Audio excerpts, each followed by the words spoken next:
कहने को तो गुजरात का वडोदरा शहर स्मार्ट सिटी है, लेकिन यहाँ कई इलाकों में पानी की किल्लत आज भी लोगों को परेशान कर रही है। वडोदरा में गर्मियों की शुरुआत के साथ ही पानी की किल्लत अलग अलग इलाकों से सामने आने लगी है। वडोदरा के वाघोड़िया रोड पर श्रीजी वंदन कोऑपरेटिव हाउसिंग सोसाइटी है, जहां पिछले कई सालों से पानी की समस्या से लोग परेशान हो रहे हैं। पिछले 2 महीने से तो यहाँ पीने का पानी आता ही नहीं है।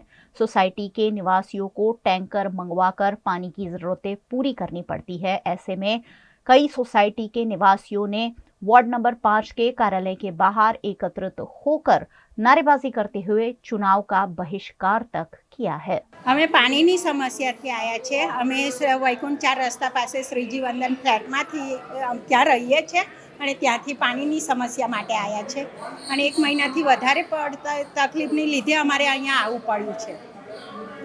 195 ઘરમાં સિર્ફ 1 કલાક પાણી આવે છે અને 1 કલાક પાણી અમને પૂરતું નથી મળતું। વેરો ભરીએ છીએ અમે તો પણ પાણીની સમસ્યા તો છે જ, તો પછી હવે અમે વેરો પણ બંધ કરી દઈશું ભરવાનો, કેમ કે કાયમ માટે પાણીની સમસ્યા છે। તો પછી વેરો કેવી રીતે ભરાય? અમે મત નહીં આપીએ, કેમ કે અમારે બધી જ સમસ્યા છે। પાણીની સમસ્યા છે, કચરાવાળાની સમસ્યા છે, રોડની સમસ્યા છે। હજુ સુધી રોડ પણ અમારી બાજુ પાકા નથી।